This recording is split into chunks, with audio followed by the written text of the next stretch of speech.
What's going on, everyone? Darkwater here, and welcome back to another spooky Saturday. Today, we're going to be playing 1016. This is described as a surreal visual novel set in the Art Without Blood universe. Obviously, there are contained themes of possessiveness, religious trauma, and death. So we're gonna, if that's something that triggers you, you may want to skip this video. But kind of curious to see what this is going to be all about. It just came out a couple days ago as of the recording, and I'm like some of the way the visual arts, I don't even want to call it art style, but some of the way the visuals looked in the trailer. So I'm excited to jump in and see what 1016 is all about.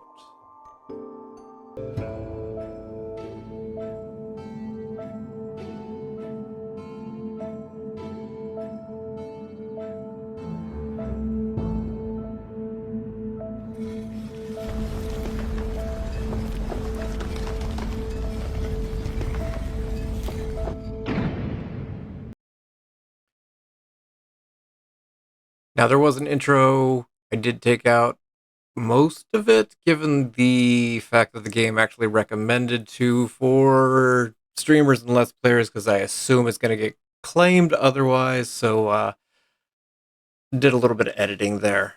But there is an intro. Again, link down in the description if you want to play it yourself. It started out as in windowed mode. I went ahead and just did full screen. So, let's see about 1016. The elevator's warmth was a relief from the cold waters of the Styx, and the bodies inside threshing on the water's surface. I knew the heat would soon become fleeting feeling the deeper I went.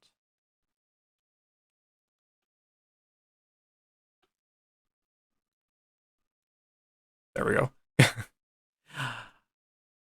I clasped a hand over the cross around my neck and took a deep breath.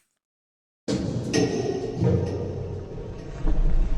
door closed and the elevator began its slow descent into the thick of hell.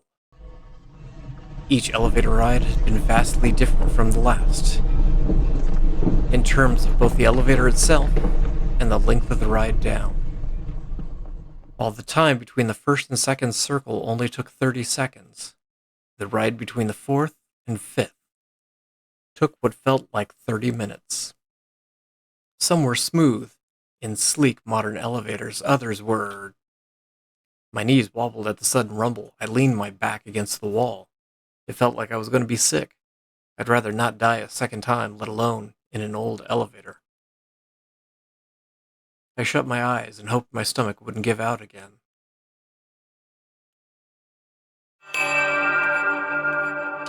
The elevator stopped and its doors opened.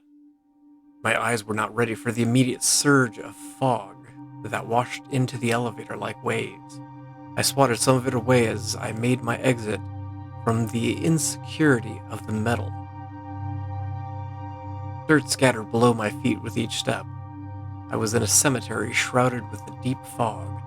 There was no sign of life, not even in the form of trees or wildflowers. All there were tombs, some open and empty, some closed.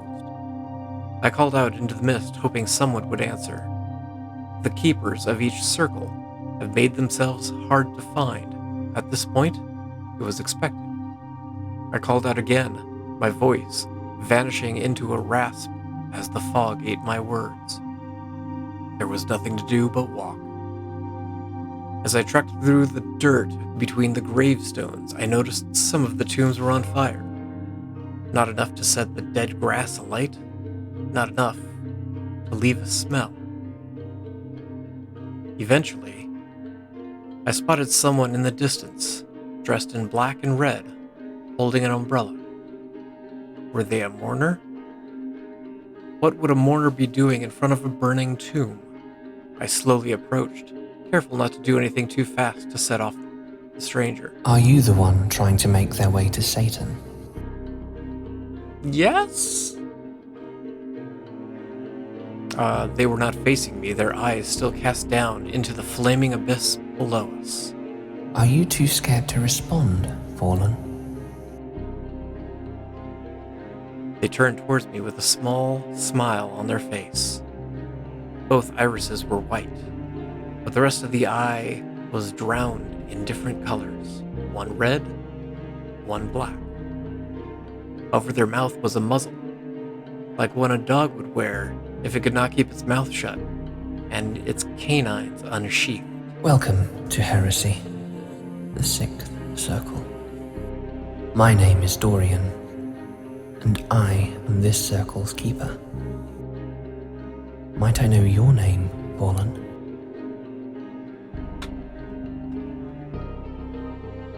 That is a beautiful name. Thank you. Do you really think so? Of course. What reason would I have to lie to you? I stared at the demon of heresy, like the answer was obvious.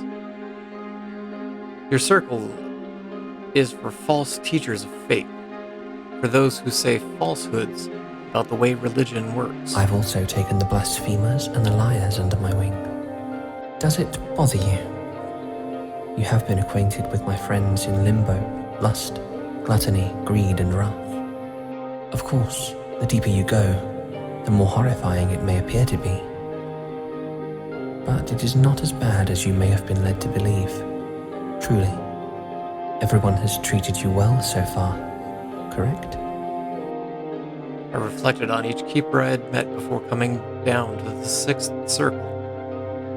They've all been nice? That's surprising? It is. Should I be worried? Worried about what they will do to you? Of course not. They can't do anything to you here.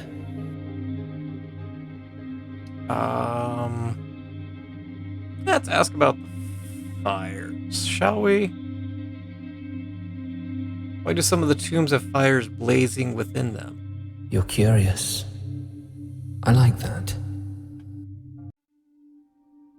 We watched the fire in a nearby hole, dug deep into the ground, letting out exhaust and smoke, which drizzled into the air. Have you ever read the works of Dante Alighieri? His poetry is a wonderful fan fiction. He wrote something about the heretics who come to my circle, that they would be burning for eternity in tombs. That's not the whole truth. Not anymore, at least. I did not like their agony or their screams as they burned, even when I removed their throats. Instead, I burn what I need out of them to add to my archives in the library. In the flames were bones, buried deep into the false earth. They looked thin. Their lies, their false teachings, whatever I do not already know. And then I leave their souls to wander until they die from a lack of purpose. You collect heresy? Indeed, among other things, because why not? Or perhaps it's because I like to collect pretty things. But enough of all that. Dorian raised a hand out to the sky, palm up. There was a look of annoyance, which briefly came over his face.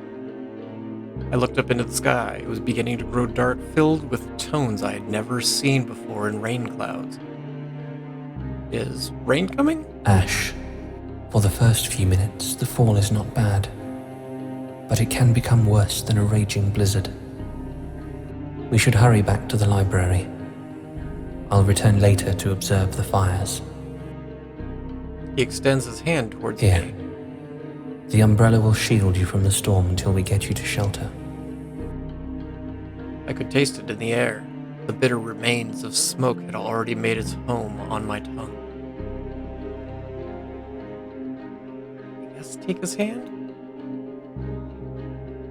I grabbed for the hand he was reaching with. It was cold, but I could not tell if that was from the fabric of his gloves or the temperature of his being. Good choice. It shouldn't be a long journey. Don't let go. And the two of us walked through the fog and past the uncovered graves, whose fires blazed despite the upcoming storm. Dorian looked down at me ever so often as we walked, but he barely said a word. Was he judging me, or was he making sure I was okay? I didn't know. The fog parted as the falling ash began to take its place. I had learned about Pompeii when I was a child.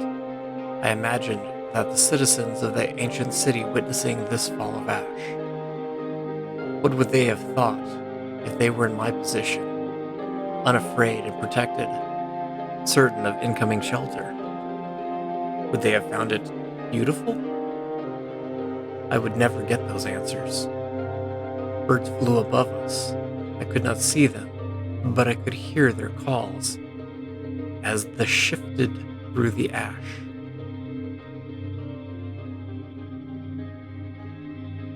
Once the fog started shooting upwards, as if to battle the incoming cinders, I spotted a large building. It reminded me of the cathedrals in big cities and tucked into countrysides. You're a demon like the others, right? That is correct. But how come there's a building in the Circle of Hell that's themed like the Catholic cathedral? You might call it blasphemous, and I suppose it is.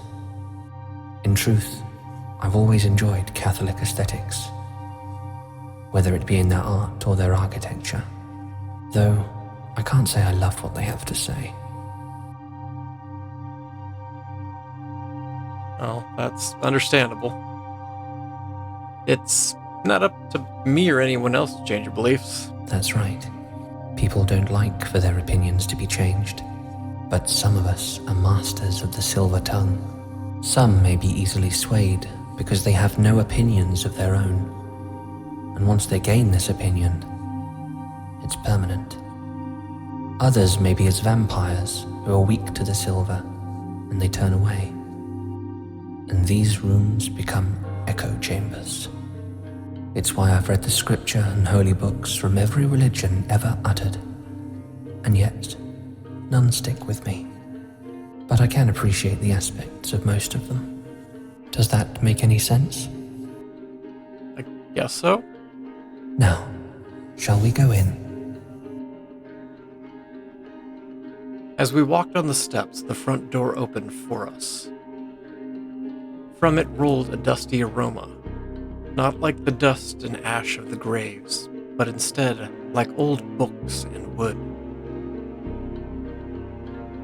Something about it was comforting.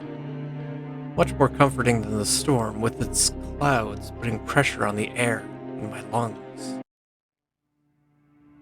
As soon as we entered, the door shut behind us. I was greeted to an extravagant room lined with books on either side. Above me sat beautiful paintings of mythical creatures, sitting among dead forests and empty beaches. Dorian placed his umbrella in the holder next to the door. There were 3 others clumped together, all from different historical eras. You won't be able to go out until the storm passes. Why not? It will obscure where the elevator is. Hard to see, hard to navigate, and it could bury you. It's best to wait it out. How long could that take? I don't know. But you're not in a hurry, right? Nah. A few hours or even days is nothing when compared to the rest of eternity. Are you cold? I can make you tea and you can tell me your tale. There was nothing else to be done. Perhaps I shall give you a tour. Sure. Very well. You'd best hurry along then.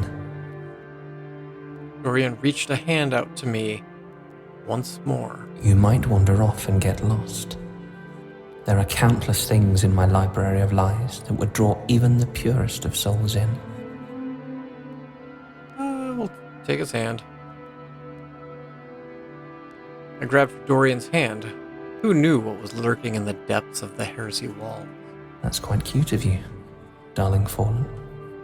You've done it twice now. Are you scared of something? Or are you trying to warm up to me? Yes. Come now. You can tell me anything. Is he serious?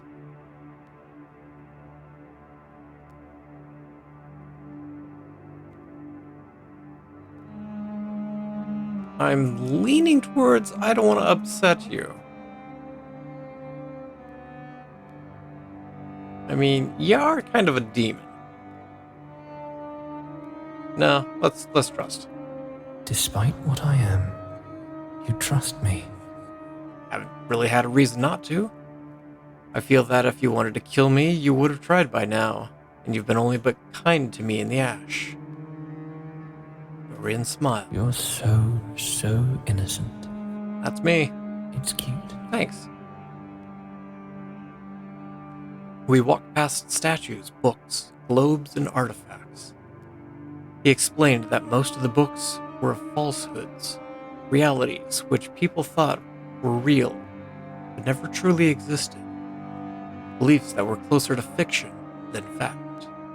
Some of them, labeled with pretty black and gold spines, were of truths, of the beauties that exists in the world. I asked why he, as heresy, kept those. He didn't give me a straight answer. He said there was value in this knowledge. What was valuable about lies? And anytime I wanted to reach for anything, Dorian swatted my hand away. No matter how you may preach about sin, shiny objects tempt you. I'm like a raccoon that way. I wondered how old the globes were and what centuries they showed. I wondered where he got them. I wondered if any of these books had been read by anyone other than Dorian himself. But why did I care? I wanted to leave eventually. I wanted to get down to the ninth circle. After what felt like 20 minutes worth of walking, Dorian stopped at an unassuming door.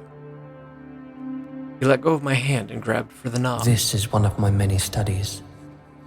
I never get to use them, only for the sparse company. He opened it and bowed. A free hand extended into the room. I followed his lead and walked in. The door shut behind us, and Dorian let out a sigh of relief. It was a room with 2 levels, and 3 of the 4 walls were lined with books. The only light came in from a window parallel to the entry door. Whatever lurked outside I was unable to see, for the ash was too saturated. What's the view out there? From here, distant fires and mist. I turned back to Dorian with an involuntary sigh. Feel free to sit while I make tea. Do you have a preference on flavors? I prefer a floral blend myself, but I'll do anything for you. As long as I have it, of course. I didn't want him to have to go out of his way to make something to appease me. I'll just have what you're having. Splendid. He walked over to a small break in the shelves. I stared at the table in front of me, with 2 chairs and papers scattered about. You could move those to the side, you know. I don't mind. I nodded and started to stack the papers. Most were unopened letters and archival notes, but one letter, half out of its page with a drawing attached, intrigued me. Don't be nosy. Yeah, it's rude to read somebody else's mail. Respect the house. I placed the letter on top of my new pile and waited for Dorian. He returned with 2 cups. One was a plain straw in a cup, which I assumed was for him. The other was a beautiful teacup with a gold handle and deep blue flowers, painted like the night sky. Dorian placed the fancy cup in front of me, and his on the other side. Finally, he sat down and twirled some of his hair around his finger. I hope this is to your taste. It's blueberries, hibiscus, cherries, and some other fruits. I'm sure it'll pick you up in the darkness down here, at least. Just say thanks. Obviously, don't be rude. Anything for you. You are a guest in my home. And that's why we didn't read the letter. If you need anything else, please let me know, okay? How kind of him. He placed the straw between the bars of his muzzle so he could take a sip. It was scorching hot, and he was drinking it immediately? So, shall we start this over? Dorian was cut off by the sound hitting the window nearby. The two of us turned to find the source. It was a bird with black feathers that contrasted against the light dust of the outside storm. It stared at me for a few seconds, flapping its wings to keep its place. And before I could process it, the bird flew off into the chaos. I noticed them earlier. Why do you have birds? I don't know, but they don't bother me. I let them fly about. Some of them nest on the spires. Blackbirds are my favorite animal. He cleared his throat and resumed the conversation. You have recently died, and you were sent to Limbo, the first circle. Now you seek to descend through each circle until you reach Satan at the ninth. You hope to state your case and be allowed into the heavens. That is correct. Now, do you know why you were brought down to hell? No, I don't. I've been a devotee of the Lord all my life. So you intend to entreat with the devil without knowing what you may have done wrong? I believe it's a mistake, that I was mistaken for someone else. Really now? That's what I think. Especially because everyone down here has been so kind to me as I've traveled down. If it's not exactly a mistake, then it's a test. He said nothing, tapping his fingers, instead on the cup in his hand. We should start from the beginning then, shouldn't we? Perhaps we can discover where your purported sin lies if we talk about you. Oh, I don't want to talk about me. When did you die? January 1st. On the Solemnity of Mary, Mother of God? Yeah, I was on my way to Mass. That's unfortunate. And how did you die? I fell. Before going into the church, someone asked me to help them with something on the roof. We've been doing renovations, you see, and some of the birds that began to nest on the steeple. Someone asked me to climb up on one of the ladders and to try and whisk the birds away. Would have been bad for them and bad for us. Of course. But as I climbed the ladder, I must have slipped on the last step. I think one of the birds flew out and startled me, so I fell onto my back. I could hear nothing, and all I could feel was blood. It felt like it was everywhere. Squirting against my neck, dripping down my forehead, clustering in my eyes. My body felt wrong, bent in every wrong angle and shape. I looked up and watched the sky until my vision went dark. It was like watching like a solar eclipse. And then I ended up here. Not in your circle, obviously. Do you regret dying, Fallen? He'd called me that before, and only now did I find it odd. I didn't tell Dorian my cause of death before this.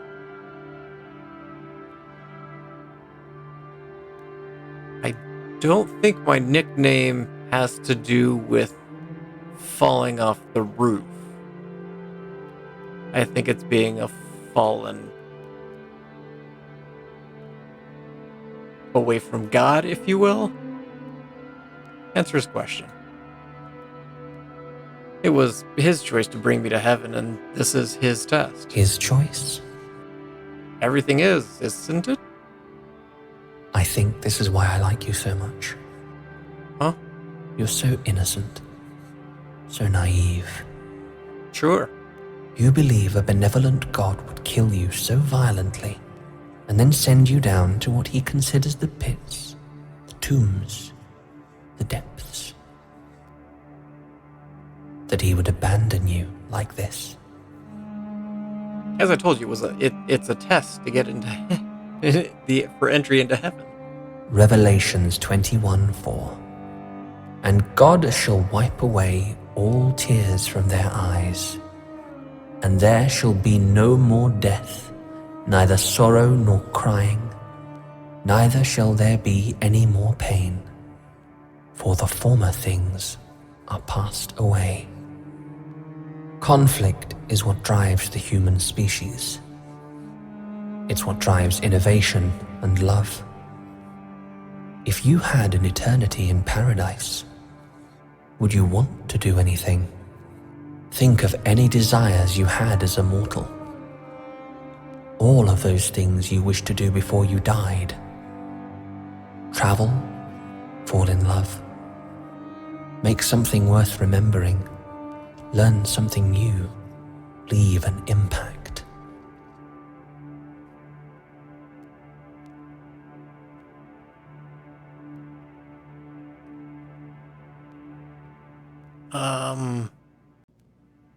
Part of me wants to agree.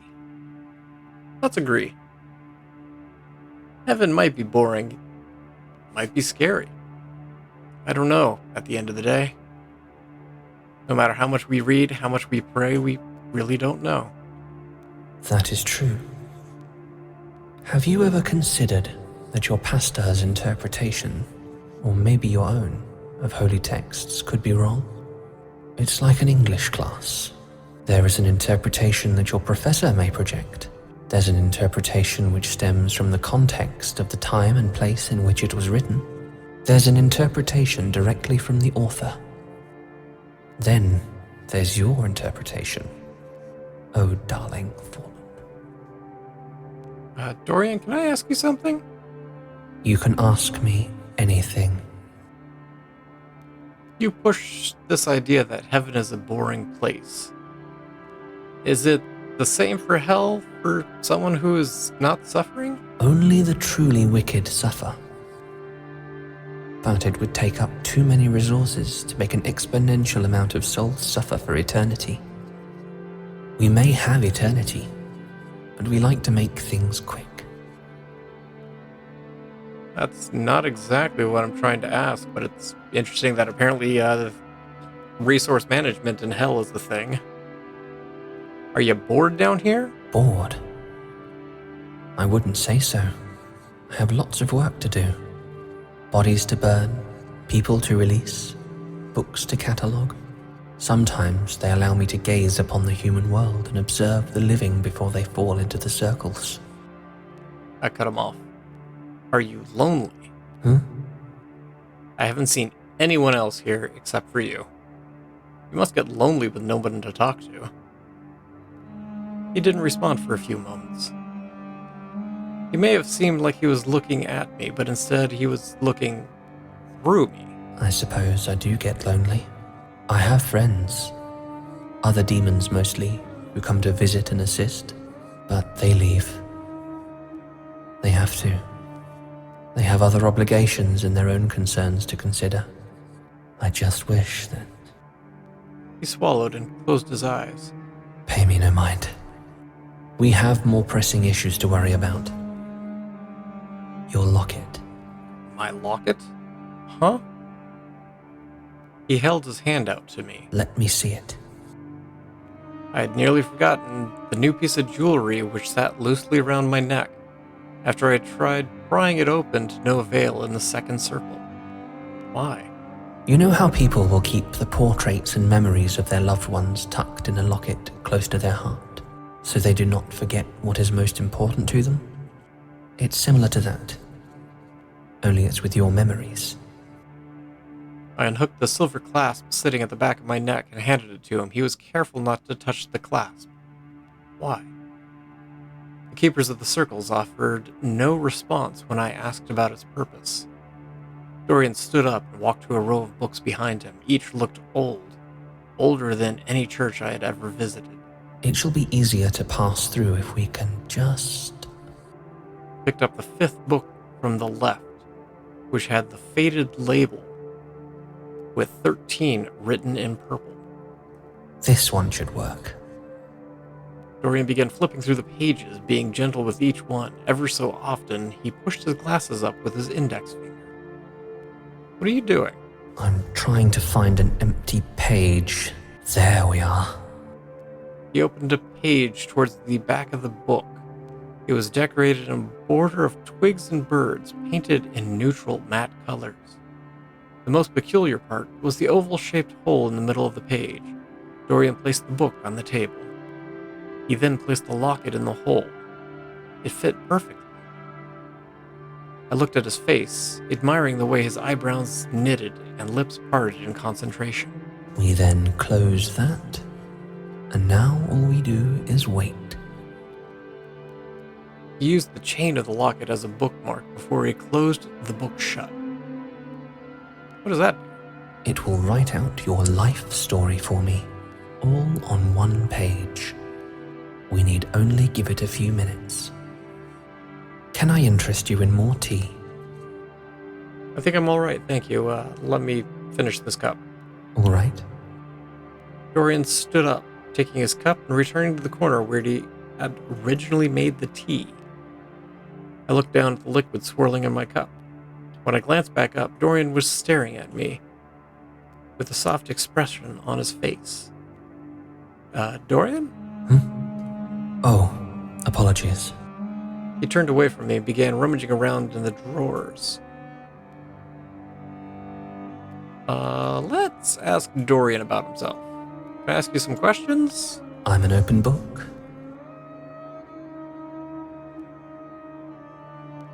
I feel like we covered the loneliness. When did you die? Within the 1st century CE. I was burned alive for leading some Roman lambs astray. I had many thoughts on how the world should work. I've always believed religion to be selfish. People do good deeds to seem like good people, good enough to achieve paradise. I thought good deeds should be done because you want to be a good person. You want to help your fellow man, not to gain something in the end. I had other thoughts, that the man upon everyone's lips was just another preacher, that we are in control of ourselves. It's why my realm is tombs of fire and ash. Are you still upset? About dying? No. I was never upset. The only thing I'm upset about is I can't... He stopped himself, both in his word and in his body. Never mind. We were interrupted by a bird's chirping. Dorian walked back over to me and gently placed his hand on the book, tracing the corner, stitching with his finger. It's ready. Dorian opened the book and picked it up, hiding most of his face behind the pages. Every so often, he looked back up at me, eyes full of either delight or curiosity. He'd nod, as if to confirm some unsaid suspicion. I glanced to the window. The storm seemed still to be raging with no end in sight. Have you found anything yet? I think so. There is something overarching, but I can pull out a specific moment. Do you remember the church you volunteered to work with to help serve food to those who were underprivileged? Yeah, it was a cold day in January. I underdressed and I was shivering. There were birds and squirrels outside, peering in on us through the church's windows. They'd start with a sermon before we were allowed to serve food, so they brought up the story of the feeding of the 5,000. Then he commanded the multitudes to sit down on the grass. And he took the 5 loaves and the 2 fish, and looking up to heaven, he blessed and broke and gave the loaves to the disciples. And the disciples gave to the multitudes. So they all ate and were filled, and they took up 12 baskets full of the fragments that remained. Now those who had eaten were about 5,000 men besides women and children. Matthew 14, verses 19 through 21. I think I laughed at that. Really? Because he's summoning on an endless amount of bread, basically. How's that possible?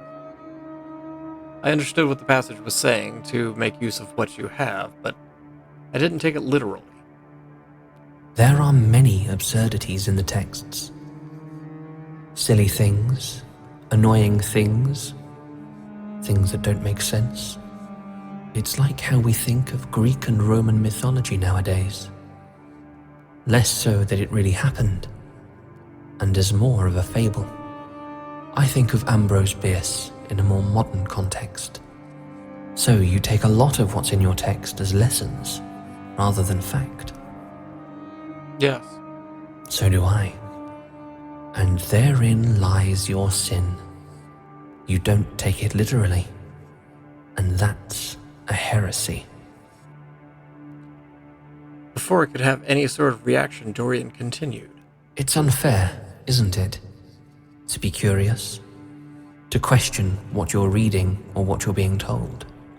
To think some things are too big, too fantastic for the mediocre world you live in. And to be punished in the end for questioning someone? Lucifer fell because he questioned God. What's to say he isn't doing the same to you right now?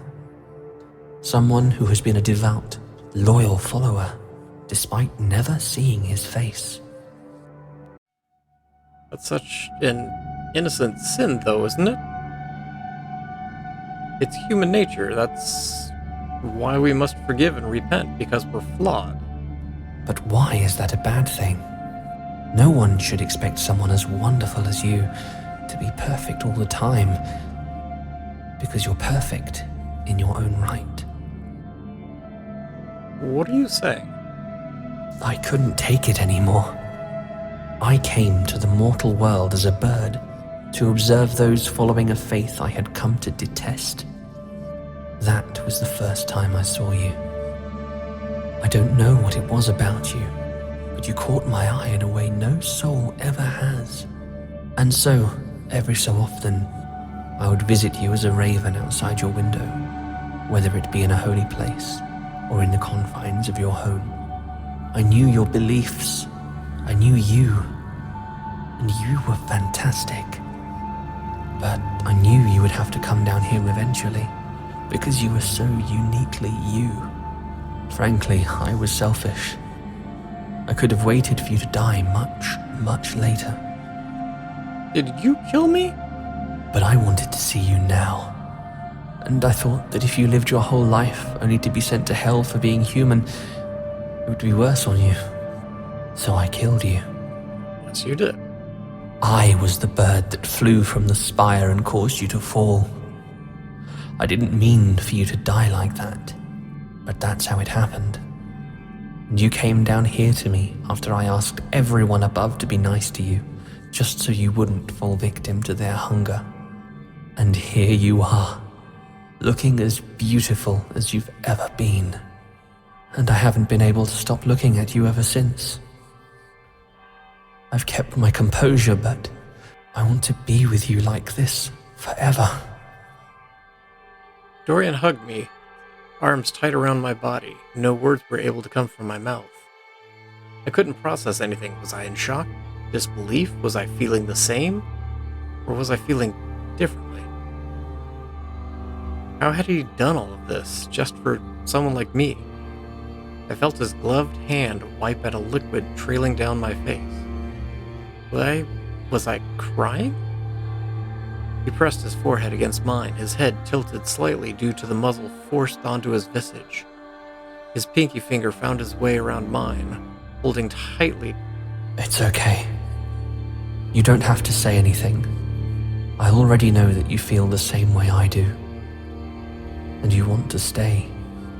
And even if you don't, we have an eternity to figure it out. He smiled warmly, perhaps for the first time since we had met in Heresy's circle. And whether by compulsion or true feelings, I couldn't help but smile as well. I love you.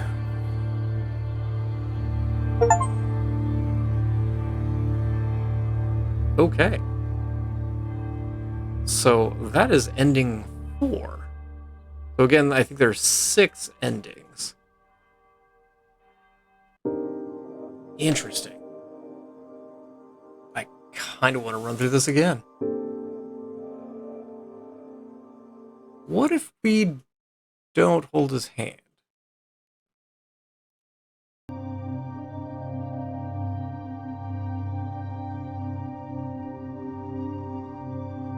Okay, let's make some different choices here. Let's start off with asking about the muzzle. Why do you wear a muzzle? It's the first thing you notice. People don't typically walk around wearing metal on their like that on their face. Typically. It was placed upon me by someone else. He said it's supposed to stop me from lying. In truth, it doesn't work. But I find it does make for a pretty accessory. Can you take it off? No, not on my own at least. It is unlocked with a key which I do not possess. I cannot saw, cut, or burn through the metal, but that's all right with me. I've never needed to take it off, but enough of all that. Dorian raised his hand out to the sky, palm up, and there was a look of annoyance which briefly came over his face. We're back to the storm again. Ash, for the first few minutes, the fall is not bad, but it can become worse than a raging blizzard. We should hurry back to the library. Here. The umbrella will shield you from the storm. Yep, we're gonna go back to the library. Let's stand next to him. Let's not take his hand. He declined his hand and instead stood next to him. Stay close to me. It's not going to kill you, but it'll get in your lungs and ruin your clothes. And the two of us walked through the fog past the uncovered graves whose fires blazed despite the upcoming storm. Dorian looked down on me ever so often as we walked, but he barely said a word. Was he judging me, or was he just making sure I was okay? I didn't know. Feel free to sit while I make tea. Do you have a preference on flavors? As long as I have it, of course. So let's go ahead and have some tea Splendid. again. You can move those to the side, you know. Let's read the note. Oh, let's read the unopened or the open letter. I took the papers out and there was one main letter of normal size that was accompanied by smaller pieces, each with a beautiful sketch done in pen. They looked to be of holy beings? Interesting. I read the letter attached, which was written in cursive and red ink. Dorian, I've sent some thumbnail ideas for the commissioning of the 14th Wing. Let me know what you think. I'm really excited to start working on these. Any work you give me is such a pleasure. Hey, I hadn't seen any art pieces in the halls. Was there some part of the library that has them? I placed the letter's contents back in their envelope and sat down. I saw you read that. Sorry. No, it's all right. I'm sure you're curious. Who's it from? A demon friend of mine. They're a painter. I've tried picking up the medium myself, but it just isn't my forte. I try to categorize the wings of my collection. Sometimes by century, sometimes by region, and I like to decorate them. I keep more than just books. There are artifacts as well. Ask to see the collections later. I see the other wings? If the storm has not passed before we're done here, then yes. I must admit, I am pleased that you're interested in what I have. It's history. Even if it's weird history. The history of lies and falsehoods. That's the thing about a lie. They all come unraveled by the end. And he came back with the 2 cups. So I want to ask about my nickname. Do you regret dying for... He called me that before, and all I found it was odd. I didn't tell Dorian my cause of death before this. Call out the nickname. Why do you keep calling me Fallen? This is the first time telling you how I died. Is it? You already knew about my death, didn't you? I heard birds and everything. Fallen is a nickname that I give to those who come down here to beg forgiveness from the fallen angel himself. People who believe they have fallen from where they should be. Fallen from the earth and down here instead. It's a coincidence. You don't have to believe me. I'm not expecting validation from you. You're in my domain, after all. Everything you're seeing in front of you could be a lie. Who knows? But it's no use dwelling on hypotheticals. We have more important things to discuss. Your locket. Huh? Alright, so we'll deal with the Let me see locket. it. I think I'm alright. Let me finish the cup. He stood up. He went to go make his own tea. I looked back up and he's staring at me. Oh, apologies. Turned away from me, began rummaging around in the drawers. Ask about the staring. Why are you staring at me like that? I was making sure you wouldn't touch the book while it was processing. Not that I don't trust you. It has happened before. Most people who make it to my circle end up dying in it. He'd mentioned this before, but he was being so careful with me. And so would everyone else. Of those who go to convince Satan, how many make it to your circle? Around 1 to 4% of those who try. And the other keepers of the higher circles kill the rest? Sometimes they end the suffering of the poor soul before they're humiliated by Satan on the bottom floor. Other times, a rogue demon or beast gets them. They might even succumb to the hellish scenery and atmosphere itself. Then how come nobody's tried to do that to me? All I've done was appear, explain my situation, and everyone's led me to their elevators with no malicious intent. Perhaps they really believe you. Let's press further. I don't think you're telling the truth. I am the master of small falsehoods. Anything can be a lie. I want you to tell me the truth, Dorian. How do you know that's not the truth? If you don't tell me the truth, I'm leaving this room, finding the exit, I'm going to walk right out into the ash storm. Dorian turned to face me, a soft sparkle in his mismatched eyes. It's because I asked them to. I asked them to be gentle with you. I paused, my hands fell into my lap. My eyes focused less on Dorian and more onto the row of books behind him. Why me? Did you know it was me, or did you just want one soul not to fall to waste? Does it matter? It does to me. Will the answer change how you feel about me?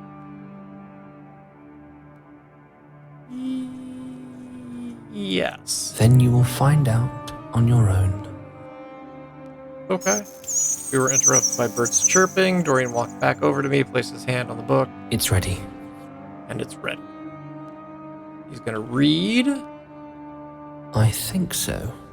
There is something overarching, but I can pull out a specific moment. Is it the same moment?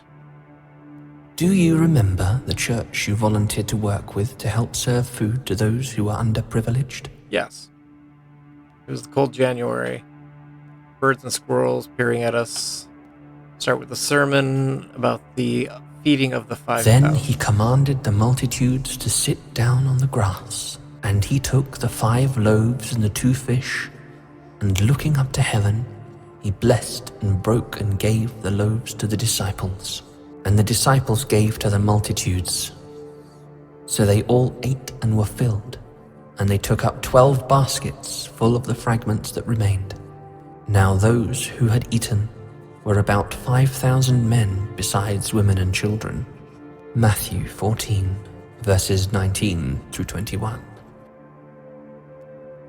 I think I laughed at that. Really?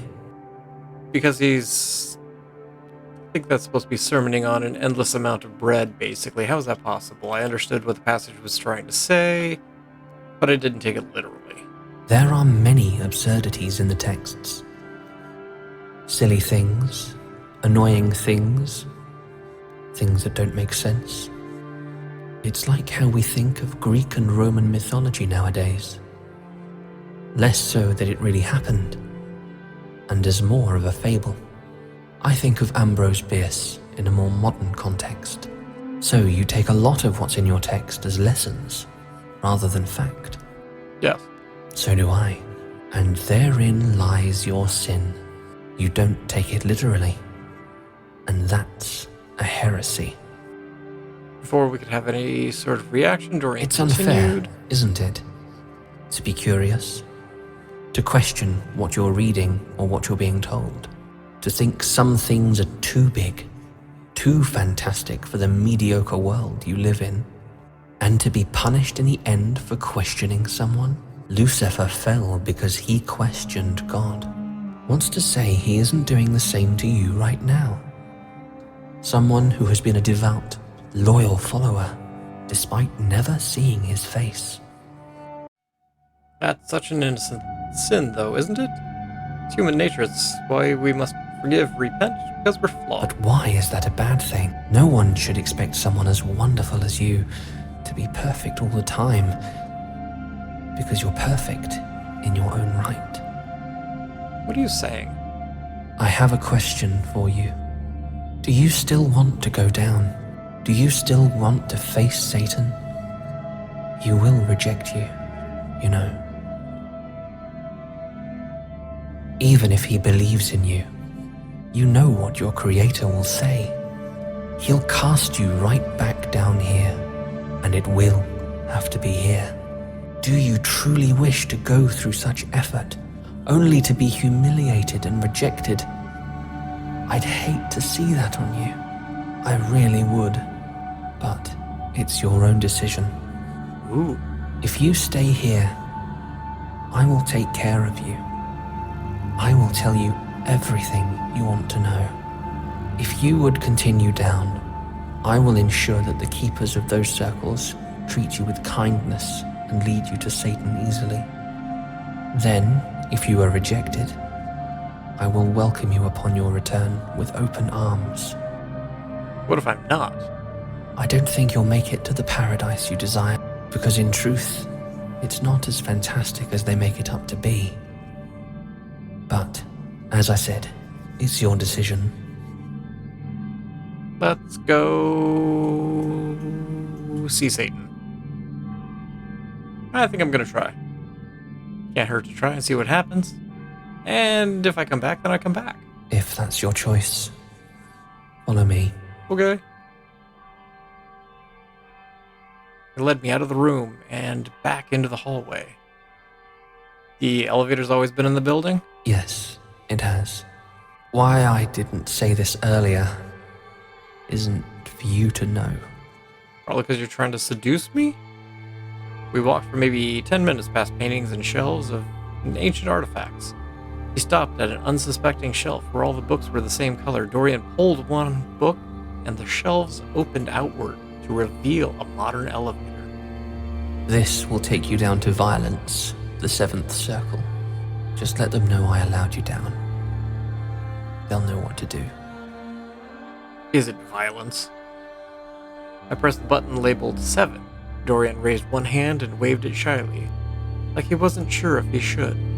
Good luck down there. Thank you, Dorian. He kept eye contact until the elevator had closed completely. I began traveling downward. I didn't know how long it would take, and I wasn't sure how to process my emotions along the way. I just had to hope he was telling the truth.